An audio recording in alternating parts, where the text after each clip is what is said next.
Hello friends, नमस्कार। Welcome to PG study channel. तो आज हम देखेंगे प्रैक्टिस सेट 3 जो कि इंडियन नेवी एएसएसआर और एएमआर के लिए जीके सेक्शन के लिए काफ़ी इंपॉर्टेंट और हेल्पफुल होने वाला है। यदि आपने प्रैक्टिस सेट 1 और प्रैक्टिस सेट नहीं देखा हो तो आप चैनल पे विजिट करिएगा, उसको अच्छे से देख लीजिएगा। टेलीग्राम चैनल पे उसकी पीडीएफ भी पढ़िए और पीडीएफ भी अच्छे से देख लेगा ताकि आपको और चीज़ें सहज हो सको। तो चलते हमारा वीडियो बिना कुछ देरी के स्टार्ट करते हैं। तो सबसे पहला क्वेश्चन है जैसे कि the longest day in southern hemisphere, मतलब जैसे कि साउथर्न हेमिस्फीयर में सबसे बड़ा दिन कौन सा होता है। जैसे कि ये वैसे तो होता है कि जो 21 दिसंबर है जो होता है ना, जो हमारा सबसे लॉन्गेस्ट डे होता है, जैसे कि 21 दिसंबर। अब यहाँ पे कभी कभी क्या होता है 22 दिसंबर भी हो सकता है, तो उसको भी ठीक करना है। ज़्यादातर ये कौन सा होता है, ये होता है कि 20 दिसंबर से लेकर 23 दिसंबर तक यहाँ पे मनाया जाता है। और उसी प्रकार क्या होता है कि जब साउथर्न हेमिस्फीयर में लॉन्गेस्ट डे होगा तो शॉर्टेस्ट नाइट होगी, तो सिंपल बात है। अब जब यहाँ पे लॉन्गेस्ट डे होगा तो नॉर्थर्न हेमिस्फीयर में क्या होगा, शॉर्टन डे होगा। और ये अब कब कब होगा ये आपको अच्छी तरीके से और याद करना है। अब देखो क्या होगा, 21 दिसंबर मानो कौन सी है, 21 दिसंबर किस में आता है, जैसे कि विंटर में। अब पूछा जाए कि इन विंटर सॉलिस्टिस सबसे लॉन्गेस्ट डे कौन सा है, तो आप वहाँ भी आपको करेक्ट करना है कि 21 दिसंबर है। यहाँ पे मैंने नोट कर बोनस पॉइंट लिख भी ऐड कर लिया है कि जैसे यहाँ पे देख लो कि यहाँ पे बोनस पॉइंट मैंने कर लिया कि यह होता है इन विंटर सॉलिस्टिस, जैसे कि December 21 is the years longest day. आप बाकी आप पढ़ लेना, जैसे कि और ये साउथर्न हेमिस्फीयर में होता है। उसी प्रकार समर सॉलिस्टिस जून, जैसे कि जून 21, ये भी 22 से लेके 23 के बीच में हो सकता है। आपको आंसर अच्छे से टिक करना आना चाहिए। तो ये समर सॉलिस्टिस होता है जैसे कि ईयर्स लॉन्गेस्ट डे ना, शॉर्टेस्ट एंड शॉर्टेस्ट, जैसे कि ये किस में होता है, नॉर्थर्न हेमिस्फीयर में। तो ये आपको अच्छे तरीके से याद रखना है, यहाँ से क्वेश्चन भी बनते हैं। और भी पूछा जा सकता है कि समर सॉलिस्टिस किस हेमिस्फीयर में होता है, जैसे कि नॉर्थर्न में होता है। विंटर सॉलिस्टिस जो होता है वो किस हेमिस्फीयर में, जैसे कि साउथर्न हेमिस्फीयर में। ये आपको अच्छी तरीके से याद कर लेना है। ये काफ़ी इंपॉर्टेंट क्वेश्चन है और सबसे ज़्यादा मोस्ट टॉप ट्रेंडिंग भी और पूछा गया क्वेश्चन है और पूछा भी जा सकता है। इसका थोड़ा बहुत तो वैल्यू है, ये आपको अच्छे तरीके से समझना है। उसके बाद नेक्स्ट क्वेश्चन है कि which human organ is affected by the consumption of food adulter, मतलब भेसळ युक्त जो पदार्थ है उससे बॉडी का किस पार्ट को डिफेक्ट होता है। तो उसका सिंपल और सजग सभी को पता होगा, ऐसा आंसर है जैसे कि किडनी है, वो किडनी ही अफेक्ट करता है। तो ये क्वेश्चन एक अच्छा क्वेश्चन आपको समझना चाहिए। उसके बाद क्वेश्चन नंबर नेक्स्ट है कि कुचिपुड़ी और form of dance drama is associated, मतलब किस राज्य से रिलेटेड कुचिपुड़ी डांस है। सबसे पहले तो एक चीज़ बता दूं, कुचिपुड़ी क्या है। कुचिपुड़ी एक क्या है कि एक वो क्लासिकल डांस है, वहाँ का क्या है शास्त्रीय नृत्य है, जैसे कि वो कहाँ का है, आंध्र प्रदेश का। यहाँ से और भी एक क्वेश्चन बनता है कि जो होता है ना, यहाँ से क्वेश्चन बनता है कि यहाँ से मतलब फोल्क डांस से भी क्वेश्चन बन सकता है मैनाट, जैसे कि यहाँ पे। और मोस्ट पॉपुलर जो कोलर टर्म है ना, वो यहाँ पर जैसे कि स्टिक से लेके वो डांस किया जाता है, तो वहाँ का पॉपुलर डांस है। मैंने उसको चीज़ों को ऐड भी कर लिया है, जैसे कि बोनस पॉइंट में ये यहाँ पे मैंने ऐड कर लिया कि फोकल डांसेस इन आंध्र प्रदेश है। ये आप अच्छे तरीके से पढ़ लेना है। यहाँ पे मोस्ट इंपॉर्टेंट जैसे टपेटा गुल्लू और भुट्टा कोमाल, वोट्टा भूमालू, कोलट्टम और ढिमसा, ये ज़्यादातर पूछे जाने वाले फोक डांसेस है, अभी तक पूछे गए। और जो बचे हुए वो आगे जाके पूछे जाएंगे। तो आप अच्छे तरीके से जो पुराने भी मतलब एज अ प्रीवियस ईयर पढ़ सकते हो, और जो नए आपको नए एग्जाम के लिए पढ़ना है वो तो चीज़ ज़रूर होती है। इन्हें कोलट्टम के बारे में भी एक चीज़ें ऐड कर दी है। तो ये जैसे कि कोलट्टम के और भी दो नाम है, जैसे कि यहाँ पे ना कोलानोलू और कोलकोलानोलू। तो ये आपको अच्छे तरीके से पढ़ना है। तो उसके बाद नेक्स्ट कि who was the chairman of drafting commission of drafting committee of constitution के चेयरमैन कब कौन रहे तब, ये तो आप आई होप कि पता होगा, जैसे कि BR डॉक्टर बाबा साहेब राम अम्बेडकर होते हैं। तो ये आपको अच्छे तरीके से याद होना चाहिए और सबको याद भी होगा आई होप। उसके बाद एक मोस्ट इंपॉर्टेंट क्वेश्चन है, ज़्यादातर अभी बाकी तो सबको पता है, जैसे कि राष्ट्रपति को कौन नियुक्त करता है, और भी जैसे कि जो चीफ जस्टिस ऑफ इंडिया उनको को, ये आपको अच्छे तरीके से जो भी है करना है, क्योंकि क्वेश्चन आएगा। लेकिन ये नए में क्वेश्चन आते हैं ज़्यादातर। अभी ये फिलहाल ट्रेंडिंग में क्वेश्चन चल रहे हैं, जैसे कि who elect the deputy chairman of Rajya Sabha, और डिप्यूटी चेयरमैन ऑफ राज्यसभा को कौन इलेक्ट करता है। तो इसमें जो आंसर होगा हमारा ऑप्शन नंबर सी, जैसे कि राज्यसभा पे सभी मेंबर होते हैं जो इसमें शामिल होते हैं इस चुनाव में। तो ये वहाँ का अच्छा खासा क्वेश्चन बन जाए, और आपको और भी जितनी भी प्रकार के क्वेश्चन यहाँ से बन सकते हैं, तो कौन किसको नियुक्त करेगा और कौन किसको राजीनामा देना देगा, मतलब ये दोनों भी चीज़ें आपको अच्छी तरीके से याद कर लेनी है। यहाँ से क्वेश्चन बन जाएगा, मतलब बनेगा ही बनेगा।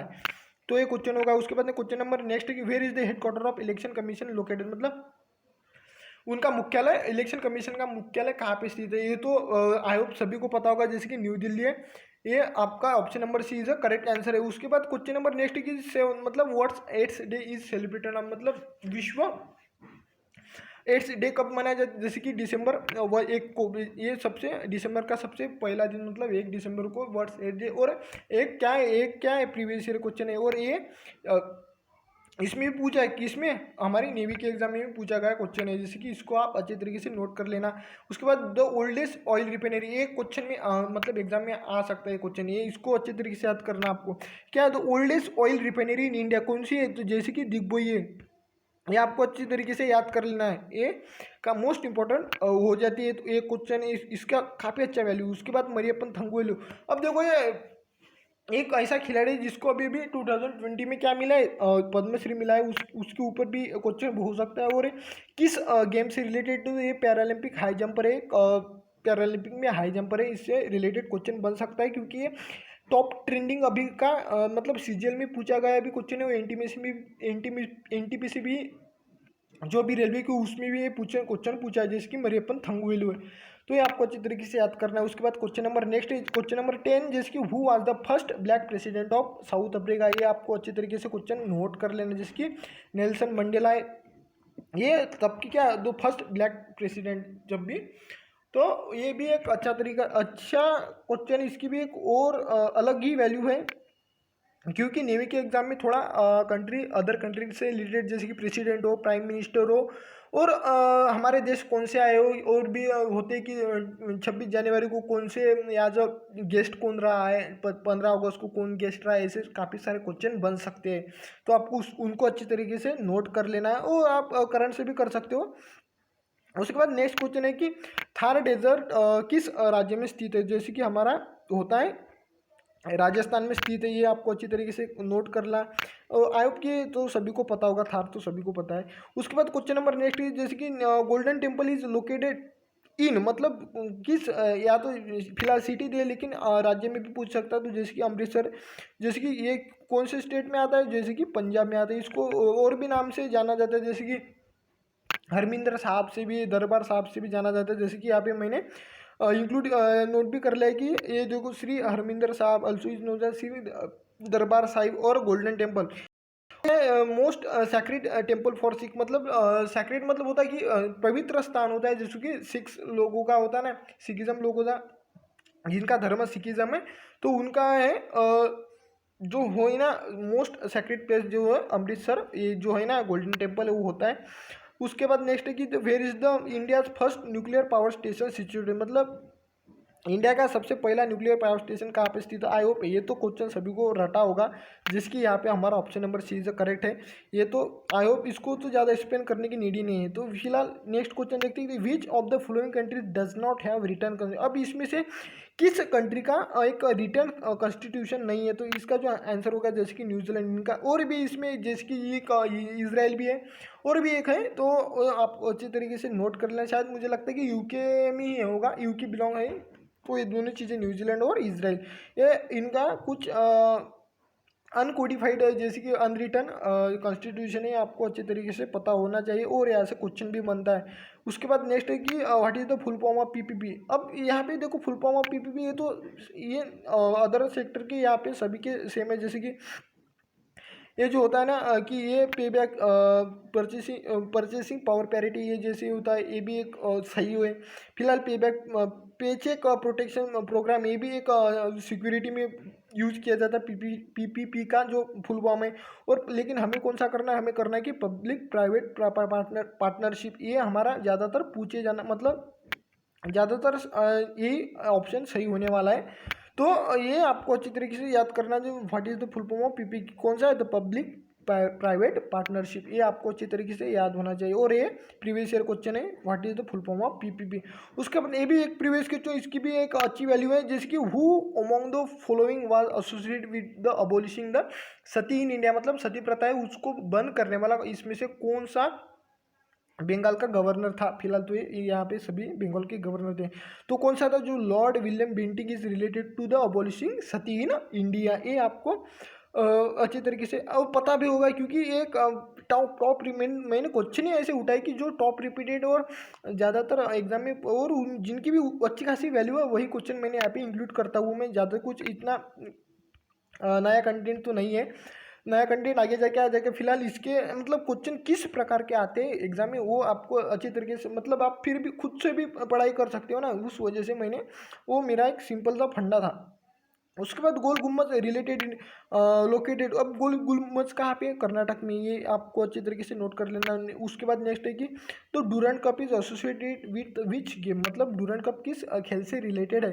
तो ये रिलेटेड जैसे कि फुटबॉल है ना, उस उनमें एक डूरंड कप होता है, तो ये आपको अच्छी तरीके से याद होना चाहिए।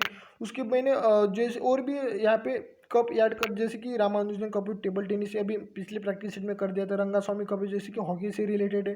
रणजी ट्रॉफी है तो रणजी मतलब क्रिकेट से याद रह जाएगा। और भी रोवर्स कप भी फुटबॉल से रिलेटेड, जैसे अभी फिलहाल अभी कौन सा देखा, डूरंड कप देखा, और रोवर्स कप भी फुटबॉल में देखा जाता है, तो ये होता है। उसके बाद नेक्स्ट है कि who is the author of book of discovery of India. और हाँ, मोस्ट पॉपुलर बुक है और ज़्यादातर पूछे जाने वाला बुक है, जैसे कि ये इसकी जो ऑथर है कौन है, पंडित जवाहरलाल नेहरू जी। इनको और भी काफ़ी सारे अच्छे बुक हैं जो कि मोस्ट ऑफ मैंने अभी ऐड कर दिए पीडीएफ में, तो उसके फिलहाल बता देता हूँ। जैसे कि होता है यार उनकी जो बायोग्राफी भी है, और उनके जो क्वेश्चन है, जैसे कि the unity of India, bunch of old letters and, ये तो डिस्कवरी ऑफ इंडिया पे अभी तो क्वेश्चन हुआ है। Letters from the father to his daughter, ये भी यहाँ से भी क्वेश्चन है। और ग्लिम्स ऑफ वर्ल्ड हिस्ट्री, ये भी क्वेश्चन यहाँ से बन जाता था। ये पीडीएफ में मैंने इंक्लूड कर दिया, जब आपको पीडीएफ प्रोवाइड करूँगा तो वहाँ से आपको पता चल जाएगा। तो फिलहाल अब देखते हैं मोस्ट इंपॉर्टेंट क्वेश्चन। अब देखो ये क्वेश्चन ज़्यादातर सॉल्व कैसे करते हैं। अब क्या होता है कि ये जो है ना, तो pointing out to a lady. अब देखो सबसे पहले तो एक चीज़ बताता हूँ कि जब भी किसी आदमी को नोट किया जाए तो क्या करना, प्लस से करना, सिंपल है। जब किसी लेडीज को करना है तो नेगेटिव करना है। और क्या करना, जब किसी दोनों की मैरिड लाइफ हुई, इसको नोट कर लेना, जो भी पॉइंट किसी की है ना, कोई मतलब हस्बैंड वाइफ हो तो क्या करना है, इससे रिलेटेड करना है। फिर नहीं भी इससे हुआ तो सिंपल एक हॉरिजॉन्टल लाइन से क्लियर कर सकते हो। यदि भाई हो तो क्या करना, कॉमा से रिलेटेड करना, क्या मतलब कॉमा। ये इतनी सारी चीज़ें आपको, मतलब भाई बहन हो तब भी आपको कॉमा से नोट करना है। तो अब देखो क्वेश्चन क्या बता रहा है, point out to the lady Rajan said, मतलब एक किसी नारी को पॉइंट करके एक राजन क्या कह रहा है, she is the daughter of woman. वो लड़की है किसी नारी की, तो लेकिन वो अब उसने क्या उस नारी के बारे में दिया है क्या, तो who is the mother of husband of my father, मतलब वो क्या है, वो मम्मा है, किसकी मम्मा है, हस्बैंड ऑफ माय मदर, मतलब माय मदर मतलब राजन के कौन थे, पिता ही हो गया ना, पिता की मम्मी, मम्मी की क्या है, वो डॉटर है। उस फिर आगे जाके क्या बोला है कि who is the lady to the Rajan. अब टू द राजन बोला है तो मतलब यहाँ पे सिंपल है कि राजन की वो कौन लगती है। जब भी ऐसा क्वेश्चन आए और टू आगे जाके फिलहाल तो हम ट्री डायग्राम कर, और ये क्वेश्चन ज़्यादातर सॉल्व करने का एक ही ट्रिक है कि आप ट्री डायग्राम ही फॉलो करो, तब जाके आपका क्वेश्चन जल्दी आ जाएगा, मतलब आंसर जल्दी आ जाएगा। तो फिलहाल देखते हैं अब क्या है कि Rajan said she is the daughter of woman, क्या मतलब she is the daughter of woman.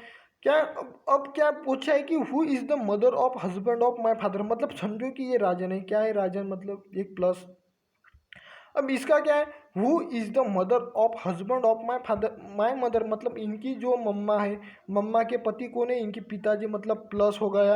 अब इनकी क्या है, she is the daughter of the woman who is the mother of the husband of my mother के हस्बैंड की क्या है, वो मम्मी है।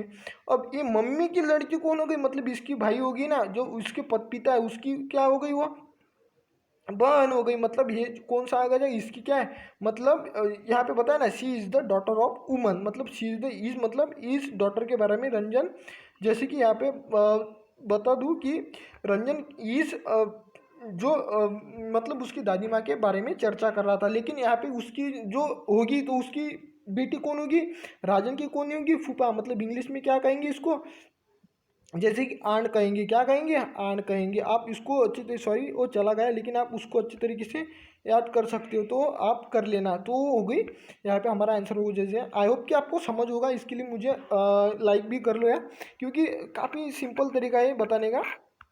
उसके बाद देखते हैं कि जो रोबूस्ट है और इज रिटर्न एज, मतलब रोबूस्ट रिटर्न एज ऐसा, फिर which word is would be return as ZXCMP, किस तरीके से लिखा जा सकता है। तो यहाँ पे सिंपल है कि अब देखो इस क्वेश्चन में हुआ है कि ए समझो कि आ रहा है, ये क्या है, सॉरी समझो कि ए आ रहा है, ये क्या है, क्यू है, उसके बाद ओ एन है, मतलब N M M N O, जिसकी ए, उसके बाद बी है, इधर टी है, जिसकी इधर टी है, तो इधर यू है, इधर आ रहा है, तो इधर मतलब क्या हुआ कि -1 हो रहा है। तो सिंपल है कि इसमें इसमें भी आपको -1 करना है और आपको आंसर कमेंट बॉक्स में कमेंट करना है, क्योंकि काफ़ी बड़ा वीडियो हो जाता है। सिंपल क्वेश्चन है, इतना तो आप कर सकते हैं। उसके बाद हाँ, ये थोड़ा ट्रिकी क्वेश्चन है, ये आपको अच्छी तरीके से समझाऊंगा कि देखो, if ACNE can be return as 37291 then boil, मतलब BOIL विल बी रिटर्न। अब यहाँ पे क्या हुआ कि ACNE को क्या किया उन्होंने, इंटू 2+1 किया, मतलब ये देखो ए इंटू 2 कितना होगा 2, ए इंटू 2+1 मतलब कितना हुआ 3, जैसे कि 3 हो गया। उसके बाद सी इंटू 2, मतलब सी का नंबर कौन सा है 3, किस नंबर पे आता है वो 3, और 3 इंटू 2 मतलब 6+1 कितना होगा 7 हो गया, जैसे कि यहाँ पे आ गया। उसके बाद एन है, एन का जो नंबर है कौन सा है 14 है, 14 इंटू 2 कितना होगा 28+1, मतलब यहाँ पे कितना आ गया 29 आ गया। वैसे ये क्या है 5 नंबर पे, 5 इंटू 2 कितना होगा 10+1 कितना होगा 11, उसी प्रकार यहाँ पे आ जाना चाहिए। जैसे कि बी है, बी मतलब 2 इंटू 2 कितना होगा 4+1 मतलब ये आ जाएगा 5। उसके बाद वो कितने नंबर पे, जैसे कि 15 नंबर पे। अब 50 इंटू 2 कितना हो गया 30+1 कितना होगा 31 हो जाएगा। वैसे आई कितने नंबर पे, जैसे कि 9 पे, 9 इंटू 2 कितना होगा 18+1 कितना हो जाएगा 19। उसी प्रकार एल कितने कितने नंबर पे, जैसे कि 12 नंबर पे, 12 इंटू 2 कितना होगा 24+1 कितना होगा 25, जैसे कि 5311925, मतलब हमारा जो ऑप्शन नंबर होगा 53111925, मतलब option number D is correct. I hope आपको समझ आया होगा, थोड़ा ट्रिकी था, थोड़ा आपको लेट ही आ गया हो, लेकिन मैंने आपको डायरेक्ट इसका सॉल्यूशन दे दिया।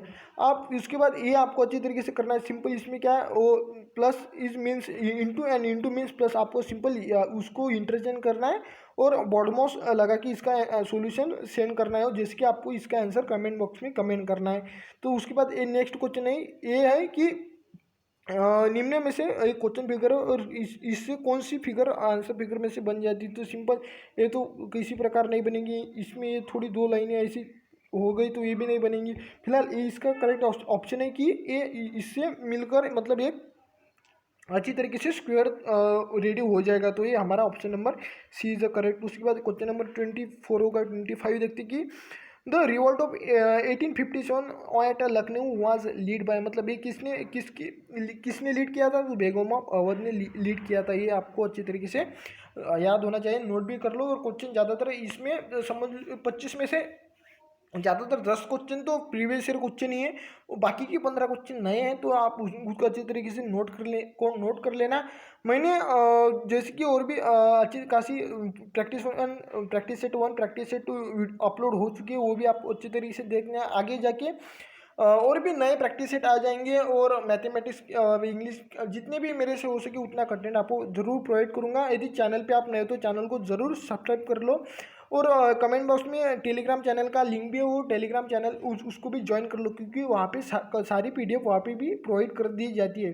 तो ये था हमारा आज का सेशन, तो मिलते हैं नेक्स्ट वीडियो में, तब तक के लिए जय हिंद जय भारत, वंदे मातरम।